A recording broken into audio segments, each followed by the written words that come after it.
It's time now for one more thing. Happy Friday. And Jesse, we begin with you. Amazing Waters Make your World. mom proud. As usual. Well, Mom's not going to be proud of this lineup.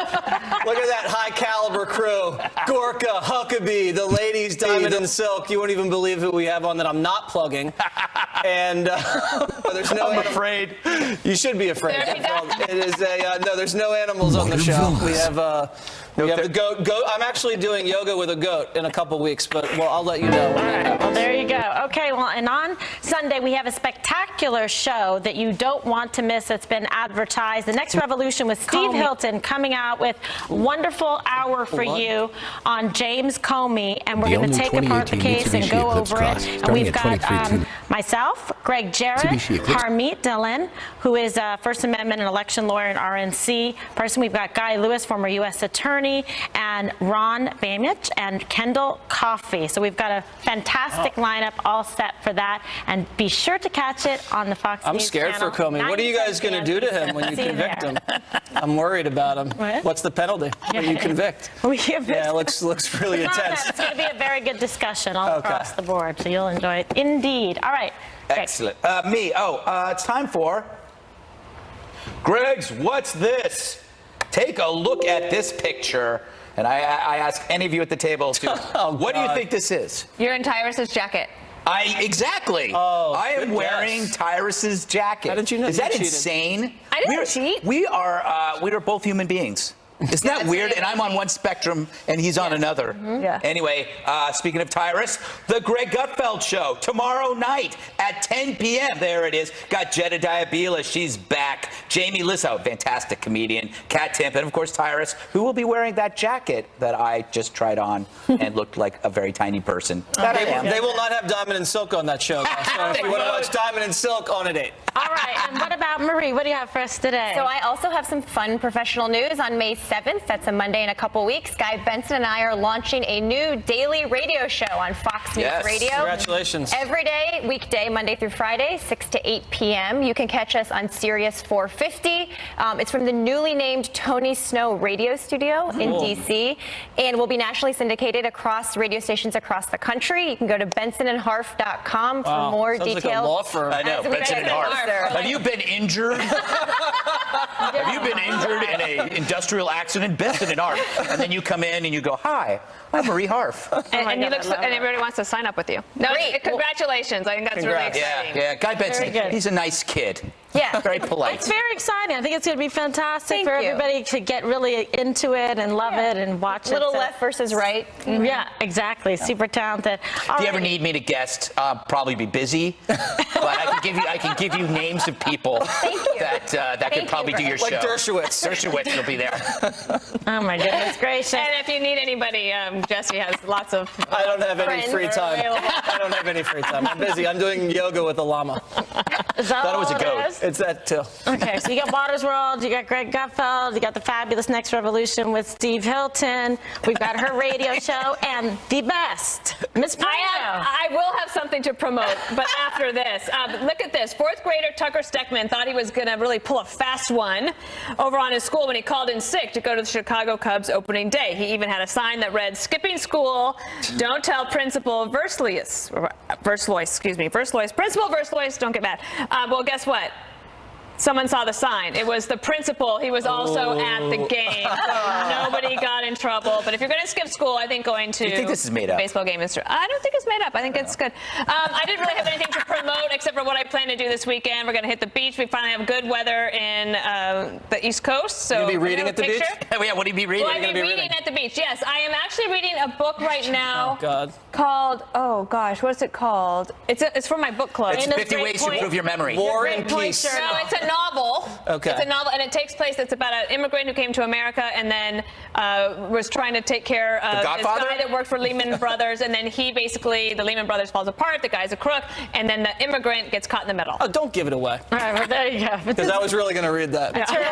Great point. All right, set your DVRs. Never miss an episode of The Five. Everyone have a great weekend. Special report next. Way to ruin the ending, Dana. Thanks, Kimberly. Have a good weekend. This is a Fox News alert. I'm Bret Baier in Washington. We have a special report full of breaking news tonight, so buckle up. The headlines. The commander-in-chief meets late this afternoon with his top military advisors over what to do next about Syria. The Justice Department Inspector General says the recently fired Deputy Director of the FBI, Andrew McCabe, intentionally misled investigators multiple times. President Trump has issued a controversial pardon to Scooter Libby, the former chief of staff for then Vice President Dick Cheney.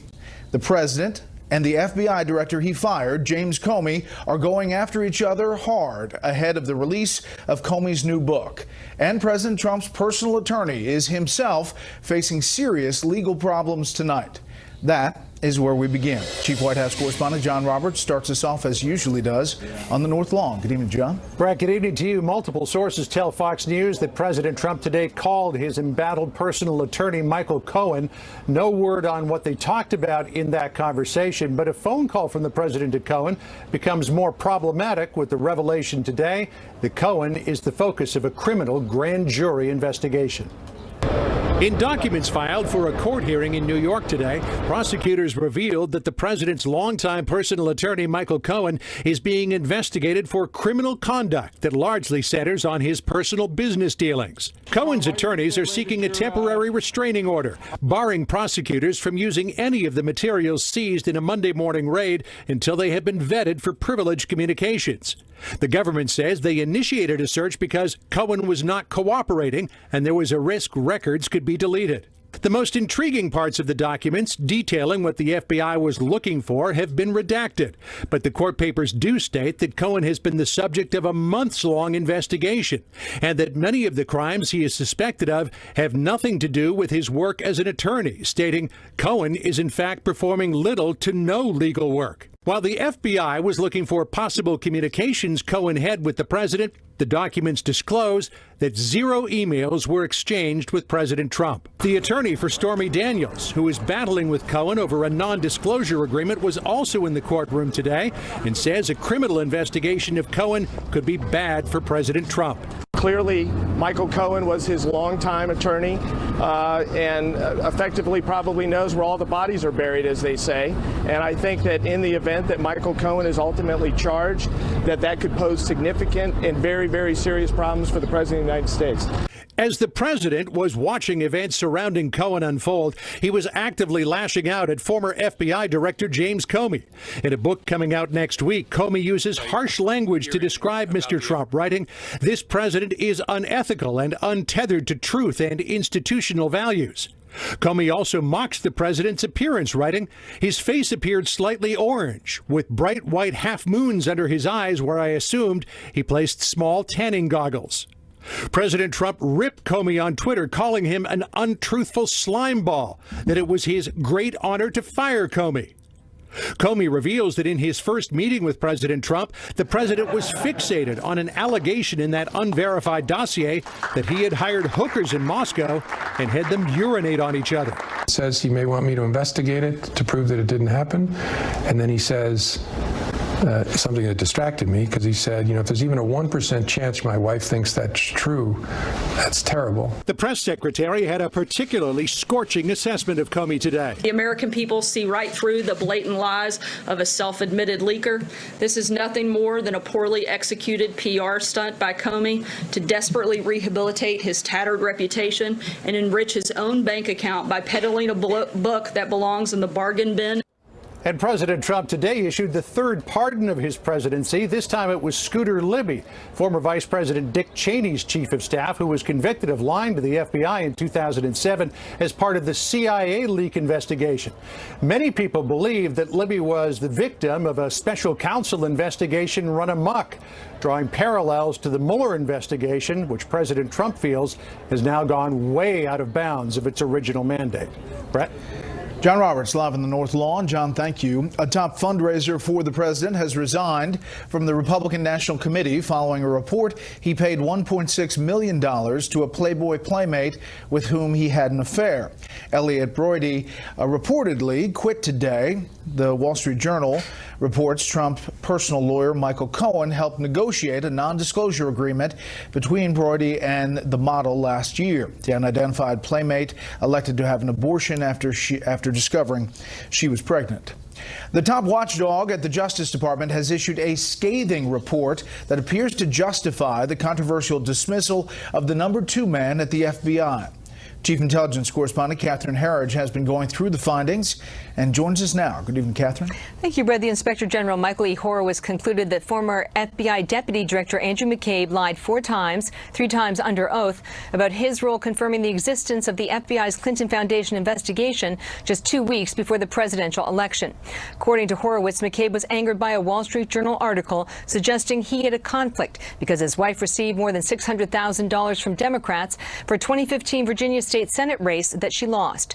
McCabe authorized FBI lawyer Lisa Page and the FBI's Public Affairs Chief Michael Corton to discuss issues related to the Clinton Foundation investigation, including a dramatic phone call between McCabe and a senior Justice Department official. Some of the key evidence in this case comes from text messages between Page and McCabe.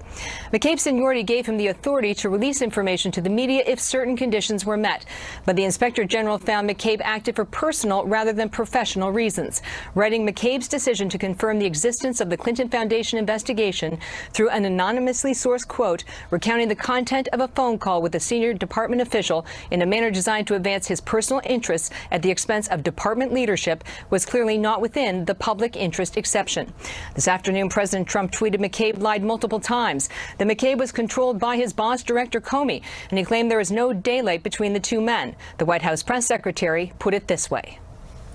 I haven't seen the full report, but it sounds like 2 peas in the pod with McCabe and Comey. McCabe was fired in disgrace for misconduct and lying about it. In a statement, McCabe's attorney said the termination of Mr. McCabe was completely unjustified, and the rush to fire him at the goading of the president was unworthy of the great traditions of the Department of Justice. Key footnote in the report says McCabe argued his account was more credible than Comey's because his old boss wanted to distance himself from media leaks. McCabe said he believed the Inspector General was also investigating Comey as a leaker, Brett. Catherine, thank you. More on all of this with the panel. We still have no indication when or if the president will pull the trigger on a military attack against Syria.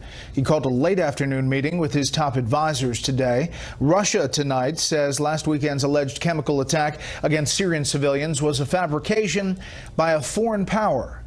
National security correspondent Jennifer Griffin tells us where we stand right now from the Pentagon. Good evening, Jennifer. Good evening, Brett. That national security meeting started not long ago and involved the deputies. Inspectors for the Organization of the Prohibition of Chemical Weapons arrived in Syria today and tomorrow hope to be on the ground in Douma, where the alleged attack took place. But it's not clear the president intends to wait. An emergency meeting at the UN Security Council today where U.S. Ambassador Nikki Haley laid blame for Syria's actions on Russia. It is Russia alone that used its veto 6 times to prevent the condemnation of Assad's use of chemical weapons. If Russia had lived up to its commitment, there would be no chemical weapons in Syria, and we would not be here today. The United States estimates that Assad has used chemical weapons in the Syrian war at least 50 times since the world first took notice in 2013. Public estimates are as high as 200 times. We're again confident that both Syria had responsibility in this chemical weapons attack, but we also hold Russia responsible for their failure to stop chemical weapons attacks from taking place. Britain and France say they have the evidence. We have proof that last week, now nearly 10 days ago, that chemical weapons were used, at least chlorine, and that they were used by Bashar al-Assad's regime. The French president called Russian President Vladimir Putin today, offering an olive branch to return to a negotiated settlement to end the Syrian civil war. But the Russian foreign minister doubled down, calling evidence of a chemical attack a hoax, even blaming the UK for seeking to frame Assad and Russia. We have irrefutable evidence that this was another staging which the special services of a certain nation had a hand in. A nation that was trying hard to be in the front row of the Russia-phobic campaign. Which elicited a spirited response from the British UN ambassador. This is grotesque. It's a blatant lie. It's some of the worst piece of fake news we've yet seen from the Russia propaganda machine. USS Harry S. Truman, accompanied by 7 warships armed with hundreds of Tomahawk missiles, is still a week away from the Mediterranean and has 45 strike aircraft on board, in addition to dozens of helicopters. The Pentagon has enough assets in the region, USS Donald Cook in the eastern Mediterranean, along with 2 U.S. warships in the Red Sea, as well as a classified number of submarines. The French have a frigate armed with cruise missiles in position. The British have tornado jets in Cyprus, as well as submarines in the Mediterranean. A Russian admiral threatened to torpedo the USS Donald Cook if it fires on Syrian targets. Russia has warships and likely submarines in the Mediterranean. The Pentagon wants to know what is the long-term strategy if ordered to carry out a strike. Bret? Tense situation tonight. Jennifer Griffin at the Pentagon. Jennifer, thank you. Many lawmakers are tonight pushing for a spot at the decision-making table on possible military action. Chief Congressional Correspondent Mike Emanuel tells us about that effort to get President Trump to seek new permission for a fight. Some Democrats are reiterating their call for Congress to vote on military action in Syria. As veterans, we know our nation must consider purposefully and deliberately the actions taken by our military. There's not a clear task that we're giving to our troops. They can't tell us where this is going. But House Speaker Paul Ryan's among those insisting President Trump already has the power to respond to atrocities by the Syrian regime in authorizations for the use of military force created after the 9/11 attacks. What I would hate to do in this time when we have asymmetric threats all across the globe, particularly with ISIS, is to have an AUMF that ties the hands of our military behind their backs. Defense Secretary Jim Mattis argued the president would be justified with 2,000 ground troops in Syria to act in self-defense. A Hawaii House Democrat challenged Mattis on the issue. While you're correct in saying the president has not yet made a decision, my question is, will he abide by the Constitution and comply with the law? I believe that the president will carry out his duties under the Constitution to protect the country. A Republican member who's a Marine Corps Iraq War veteran says Congress should do its duty. Mattis made it clear yesterday that the administration doesn't feel that they need the authority. I disagree. I think that's a misreading of the Constitution, which only gives the executive branch the authority to repel sudden attacks. I also think we've strained the 9/11 AUMF to its breaking point. But a frequent GOP critic of the president gave him a little flexibility on this issue. It depends on the type of action. If it's a one-off, missile strike, you can argue that it doesn't. But any sustained effort, yes, would require an AUMF. Some in Congress don't seem to want to debate and vote on a new authorization. It is quite possible they don't want to own it if there are negative consequences in Syria. Bret? Mike Emanuel live on the Hill. Mike, thanks. Breaking right now, the Republican-led House Oversight Committee is demanding interviews with 5 aides to EPA Administrator Scott Pruitt, including his security chief. Pruitt, you may remember, is under fire for expenses relating to first-class travel and having a 20-person security team. He's also being scrutinized for going around normal procedures to get pay raises for some of his top aides. Many of the country's major banks reported profits that beat expectations today, but less encouraging news in other areas led investors to back away. Wells Fargo's profits jumped 6% in the first quarter, but it faces the possibility of up to $1 billion in fines over a series of investigations into alleged improper behavior. Stocks, after all of that, were off today. The Dow lost 123, the S&P 500 was down 8, the Nasdaq fell 34. For the week, the Dow gained almost 2 percentage points. The S&P 500 was up an even 2. The Nasdaq jumped almost 3. Speaking of money, President Trump says it will take a much better deal this time around to get the U.S. back into a trade agreement with the Trans-Pacific Partnership, the TPP. But correspondent Rich Edson tells us from the State Department the president has some of his best people looking into it. President Trump never liked the Trans-Pacific Partnership. Done and pushed by special interests who want to rape our country, just a continuing rape of our country. Okay. His fourth day in office, he withdrew the U.S. from it. Now the president is tasking U.S. Trade Representative Robert Lighthizer and Larry Kudlow, the director of the National Economic Council, to examine rejoining the agreement. Maybe it can be approved, maybe not. Maybe it will have market openings for our exports, maybe not. Maybe it will reduce trade barriers for us, maybe not. I think we're going to take a fresh look at it. The president tweeted that he'd only join TPP if those countries offered the U.S. a better deal than they did President Obama. He also notes the U.S. already has free trade agreements with most of the other TPP countries and is working on one with Japan. TPP was a 12-nation free trade agreement of Pacific and Asian countries designed to counter China's growing economic influence. The Obama administration negotiated it. President Trump says it and free trade agreements like it robbed the U.S. of manufacturing jobs. Once President Trump withdrew, the remaining 11 nations moved forward without the U.S. Many of them say they welcome a U.S. return to the agreement, though Australia's trade minister says the Trump administration should have little leverage to push changes to their deal. I'm only speaking in terms of Australia's view. We welcome the United States coming back to the table, but I don't see any wholesale appetite for any material renegotiation of the TPP 11. And with China targeting American farmers in response to Trump administration tariffs, farm state Republicans say they welcome joining a deal that could open up markets for American products. That certainly would be good news all throughout farm country. As the administration turns to Asia and an escalating trade fight with China, it's still in complex negotiations on this continent. The U.S. is trying to renegotiate NAFTA, the North American Free Trade Agreement, by next month. Bret? Rich Edson at the State Department. Rich, thank you. Up next, a 3-term Democratic senator may be in for the fight of her political life. We'll take a look. First, here's what some of our Fox affiliates around the country are covering tonight. Fox 29 in Philadelphia, as Bill Cosby's chief accuser confronts him at his retrial. Andrea Constand says he gave her pills to, quote, take the edge off before his sexual assault. Cosby's defense team calls Constand a con artist who framed the comedian for money. Fox 25 in Oklahoma City as 4 wildfires forced the evacuation of more than 300 homes. Fire officials say 20 structures have been destroyed so far. There are no reports, thankfully, of injuries at this time.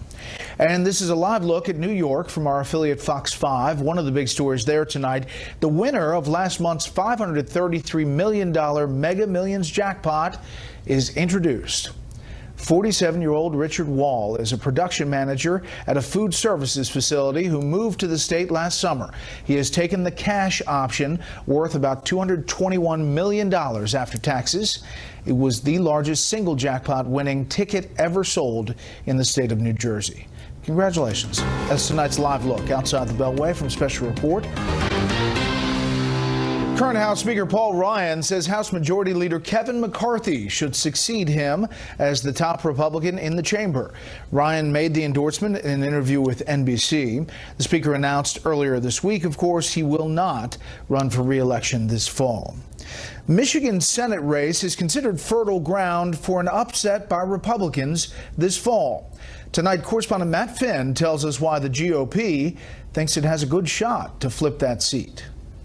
Welcome again. 3-term Democratic Senator Debbie Stabenow might be facing the race of her life. A pool of Republican candidates are hoping to carry the momentum of President Trump's 2016 win in the Wolverine state into the midterms.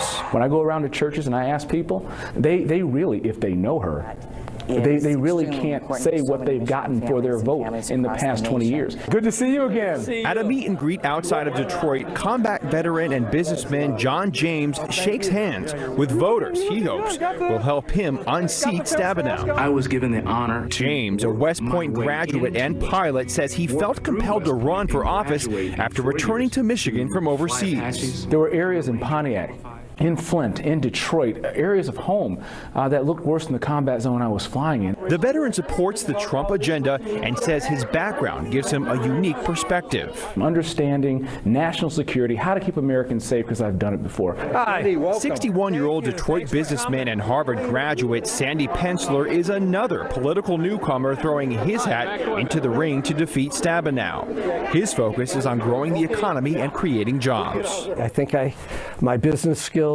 can be very useful in Washington. I've turned around large companies and helped advise some of the largest in the world. Nice to meet you. Pensler says he has personality differences with President Trump, but he praises the president for what he calls a masterful job of dealing with China and for caring about Michigan's middle class. Like, he's putting America first. I want to put Michigan first. To make the decision a little more difficult, Michigan has one of the most diverse agricultural economies in the country, and Stabenow is a ranking member on the Senate Ag Committee. So these newcomers challenging her not only have to convince voters to vote for someone with no political experience, but also to sacrifice Stabenow's position that's so vital to this state's economy.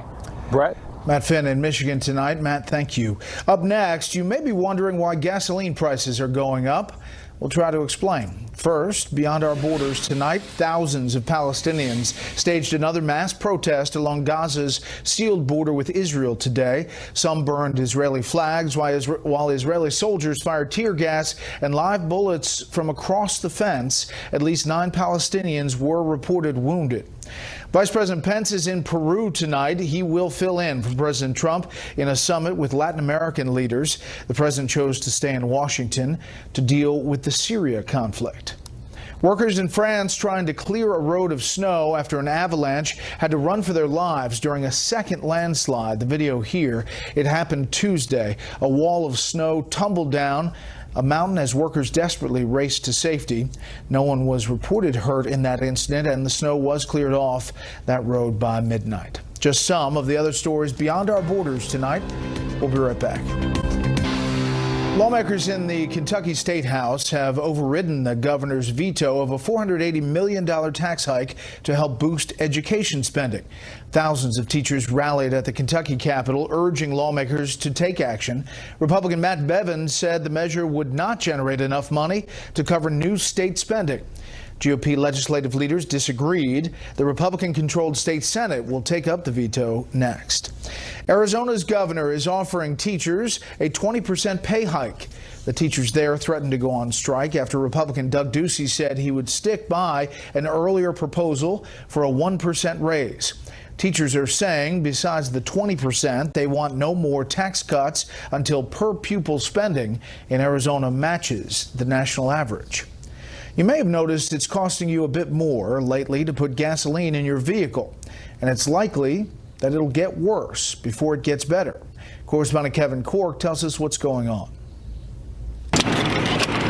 It's a familiar sight. The weather gets a little warmer, school's almost out, and this is what you get.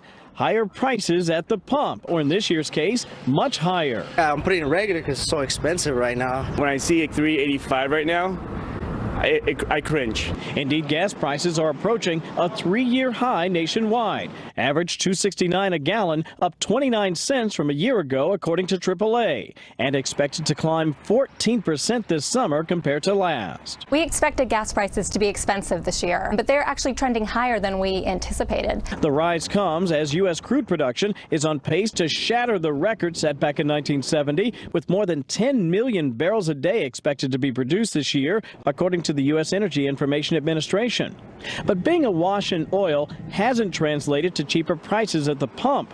Experts say that can be blamed on multiple factors, including shrinking oil production worldwide, the summer travel season, refinery maintenance, which is typical for this time of year, and political instability in the Middle East. Which means, despite the record production here at home, you're still likely to feel the pinch at the pump when you hit the road. AAA expects 88 million families to take vacations this summer, and 2/3 of those families are going to be traveling by car. So as you hit the road, make sure your car is road trip ready and your wallet is ready for higher prices.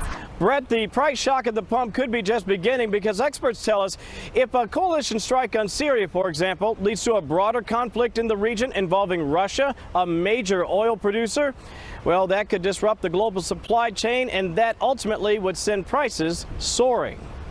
Bret? Kevin, thank you. President Trump wants some options for fixing the U.S. Postal Service. The president has signed an executive order creating a task force to come up with ways to rescue the agency, which reportedly has lost $65 billion since the 2008 recession.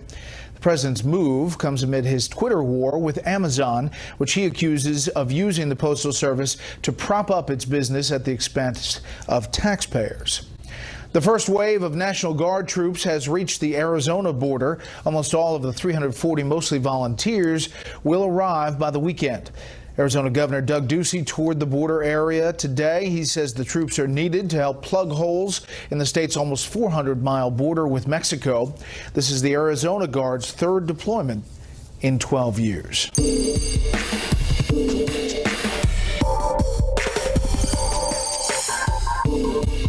In tonight's Whatever Happened To segment, we check in with a small Texas town devastated by a tragedy 5 years ago. As correspondent Casey Stiegel tells us tonight, there are still many unanswered questions.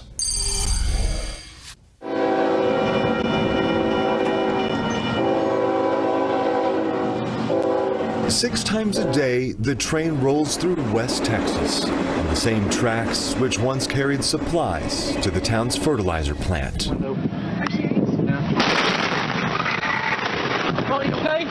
120 homes destroyed, over 200 damaged, hundreds of people injured, 15 killed. West's mayor, Tommy Muska. At 7:51 is when the explosion happened. And literally 75 feet from here. 12 of the 15 who died were first responders trying to put out a fire at West Fertilizer Company. As they worked, a chemical inside the plant, ammonium nitrate, ignited. In the distance, the high school. It was destroyed and has since been rebuilt. You can see its proximity to the fertilizer plant. I'm standing in what was once the crater made by the blast, 10 feet deep, 95 feet wide. This case is far from cold. It's being worked on every day. 3 years after the explosion, the Bureau of Alcohol, Tobacco, and Firearms announced the initial fire at the plant that night was intentionally set. Still, no arrests, even after extensive research recreating the entire scene at its Special Fire Research Lab. So if you can imagine all the possible causes of this fire, every one of those was tested and retested. Texas has since passed legislation regulating storage and reporting of dangerous substances like ammonium nitrate. Nothing has changed on a federal level. I'm passionate about this town, probably to a fault. Muska doesn't want other communities in danger as he still works to heal his own. Most of the homes have been rebuilt, the nursing home, even the town park. But getting here wasn't easy. We've come back stronger. In West Texas, Casey Stiegel, Fox News. When we come back, President Trump versus former FBI Director James Comey. The insults are already flying. President-elect Trump's first question was to confirm that it had no impact on the election. No one, to my recollection, asked, so what's coming next from the Russians? How might we stop it?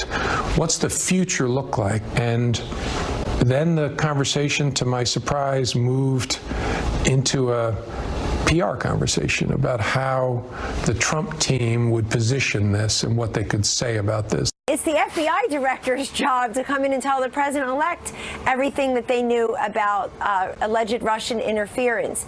He didn't do that. Why is it up to the president-elect and the members of the team who were in there? Well, it's just beginning on this front.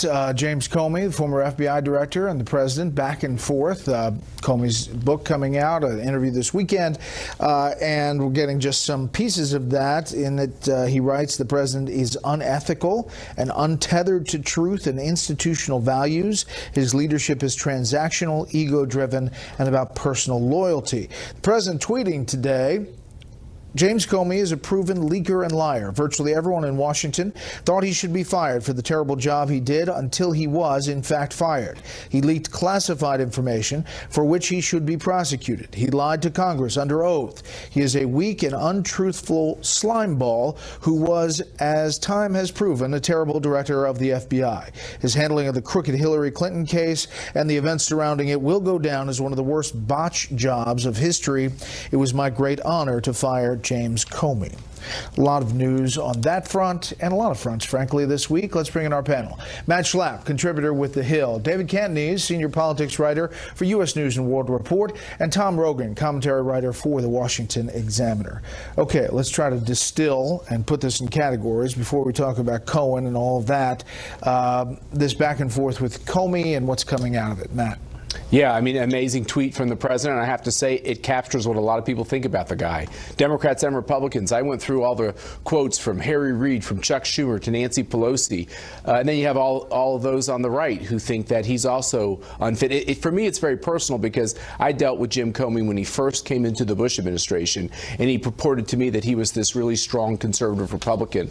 But when we did his political check, we found people saying that he told the Democrats he was a Democrat, he told Republicans he was a Republican. And what you realize with Jim Comey, it is all about him. And I think he's kind of at the end of his rope where I don't know where his political friends are anymore. I have not read the book. I will prior to this interview that's coming up April 26th. Here is the White House press secretary today on these Comey charges.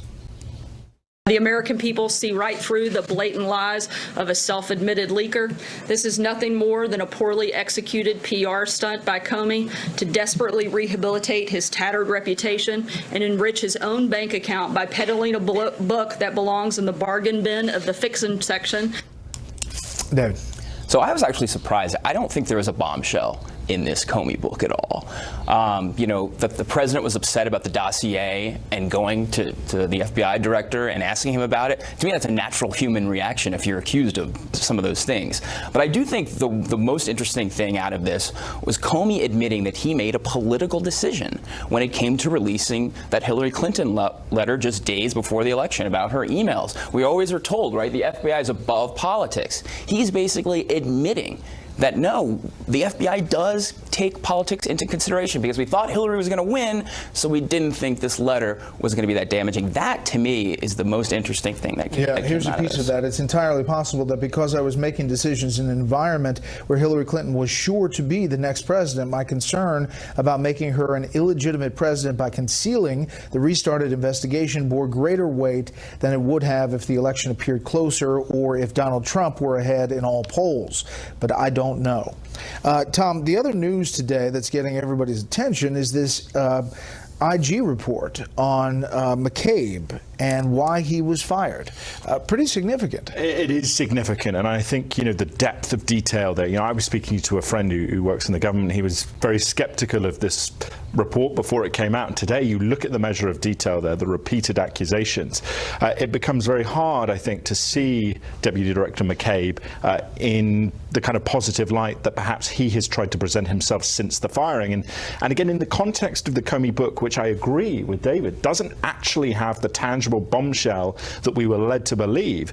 Frankly, you have to think from the president's point of view, this all looks pretty good for him. And then you wonder, well, why does he tweet about it? Perhaps that's the emotional thing.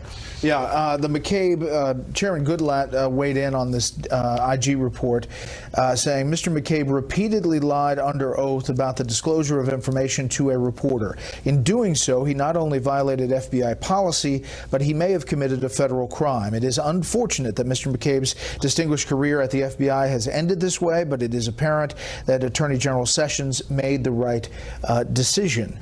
His attorney has released a statement saying he didn't believe that the IG. Okay.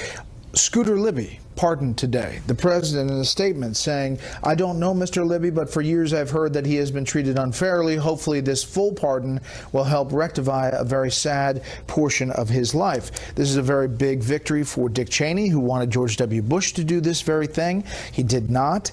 But is it deeper than that in a signal when a special counsel, a special investigator, is charging people, and is it a message to other people saying, I have your back later on? Yeah, I tried to reach out and talk to some White House officials about this. Why today? What was the significance of today? And look, remember, George W. Bush passed on a pardon for Scooter Libby. Why is Donald Trump, in his own statement, he's saying, I don't really know the case, I don't really know the guy, but it seems like he was treated unfairly. To me, this is a signal to his other aides that he has the power to inoculate them if they come under fire. To me, you can't read it any other way, especially with all this other news with Comey and McCabe. Here's Sarah Sanders specifically asked about that aspect of potential linkage there. The president's been clear that he has a deep concern about the direction the special counsel has taken. The investigation started as Russia collusion, of which there was none. One thing has nothing to do with the other, and every case should be reviewed on their own merits. Pardoning Libby was the right thing to do. Tom. Yeah, look, I think it's quite clear that this is about Manafort, it's about Cohen potentially, it's about the president saying, look, I'm going to support you if you stand with me. But ultimately, I think just going back to this broad environment of the kind of president versus the judiciary, one interesting insulating factor here is Director Wray. I actually think, as much as you do see a few comments from the White House, Director Wray staying off the radar, that is going to be the ultimate takeaway, whatever happens, that the FBI is, you're going to get a lot less engagement with the press, I think.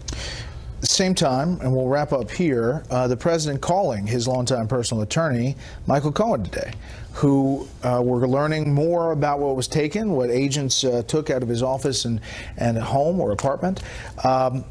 Interesting move for the president to reach out in this environment. Yeah, I think, well, it's unsettling, and this is a man who's his personal lawyer. And once again, you want to believe that the attorney-client privilege would hold, certainly for the President of the United States under the special counsel. Now, we're being told that maybe this is about all different types of things outside the scope of the investigation, but this is all very chilling and unnerving, I think, for the American people who expect certain norms. And I guess in this day and age, there are no norms.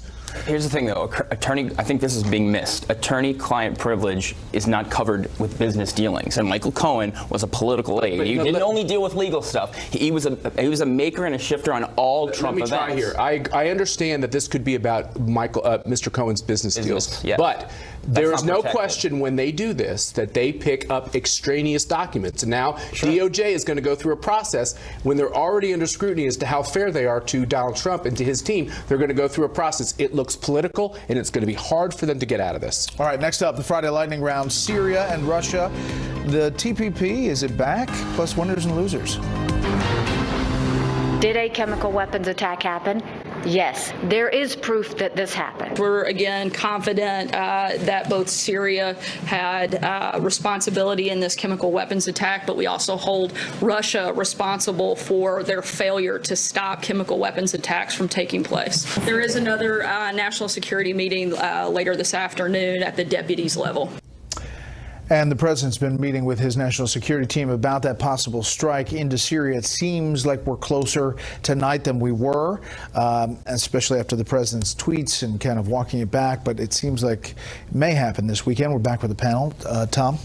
Yeah, I think it will happen. I think it will happen in the next few days. It will be the British, the French, the United States. It will be more considerable than the previous strike last year, but it will be balanced against trying to not provoke the Russians in. And I think the military baseline would have been that you use B-2s as well as the cruise missiles. Now I think because of that sort of Russian sensitivity, which shows Russia's effective victory in that regard, that will be backtracked. And that means you have limited effect actually with some of the hardened bunkers where they're storing this stuff.